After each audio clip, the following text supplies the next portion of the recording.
Oklahoma. It's Kelli O'Hara. I hope you do watch The Merry Widow as it live streams this week on the 23rd. I'm so excited they're playing it again. I mean, we all need a little something to do, right? Although if you're like me, it's really busy. Who would have thought we were so busy in quarantine?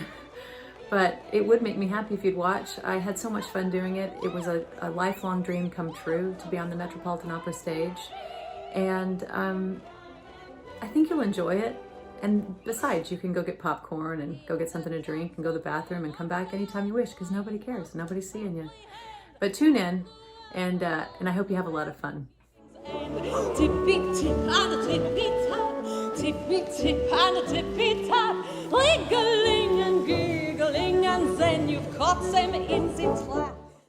Hello, I'm Jan McDaniel, musical director for Painted Sky Opera, with just a story about what you're about to experience on the Met webcast, the January 2015 production of Franz Lehar's operetta, The Merry Widow, Die lustige Witwe. This story is about the trip that my wife Catherine and I took up in January to see this production. It was a cold day, as often is the case in January. We flew up to LaGuardia, and just as a very cold rain was making a shift into snow as we arrived, and just barely time to check into our hotel very close to the Met and get over to the production.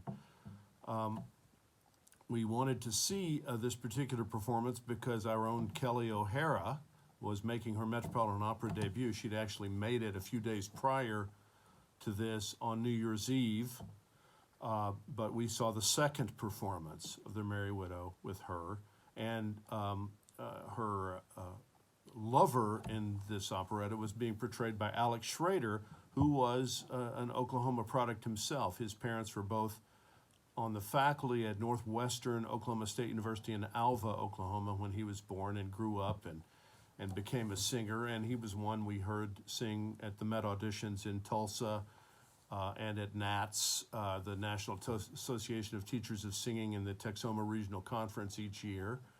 So we knew about him, and he, of course, was featured in the Metropolitan Opera film, the documentary The Audition. He was one of the three tenors in that documentary, and we were looking forward to hearing him. And of course, the Merry Widow herself was Renee Fleming. Her love interest, Danilo, was another friend of ours, Nathan Gunn. Was on the voice faculty at University of Illinois, but of course is an international baritone, singing all over the world, opera and musical theater. And Kelli O'Hara's husband was being portrayed by venerable baritone Thomas Allen, Sir Thomas Allen, British baritone, whom I had heard when I was in the 80s singing in Don Pasquale as a younger baritone I think that was in the fall of 82, but he had since transitioned into more venerable roles and was a marvelous singer and a marvelous actor. We're looking forward to hearing him. So we watched the operetta conducted by Andrew Davis, stage directed by Susan Stroman, who was a Broadway stage director choreographer who had definitely put her stamp on this production. This was a heavily choreographed Merry Widow with many of the traits that would be very familiar to people who see musical theater that she has done. Just a beautiful production. We arrived early enough in our seats to hear the sound check for the special instruments, the Czech stringed instruments that were being used to play the famous Actu Vilja Lied. They were just checking to make sure they have to be mic'd in the house, a house like the Met, to be heard over the orchestra.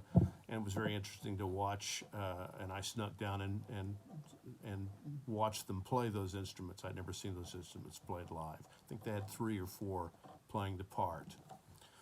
So the operetta began, and if you know The Merry Widow, you know it's a story of a wealthy widow who was able to save the economy of her country by basically bailing them out of the hole into which they had dug themselves, and that's basically the plot. So the opera takes place partially in Paris and partially at the estate of the widow herself, with Parisians mixed and mingled with people of the country, the fictitious country. And everything was zipping right along until the famous final scene, which always takes place in Maxime's restaurant.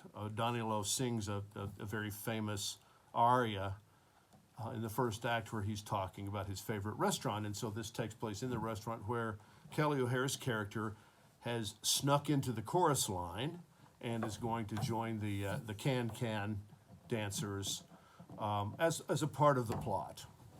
And just at the moment in which she was lifted by the male dancers in the ensemble, a crack was heard somewhere up in the stage house of the Met, and the grand drape dropped in. This was now right around 10 p.m. And a person in a suit stepped out. A spotlight was put on him, and he said, "Ladies and gentlemen, we have a technical hold.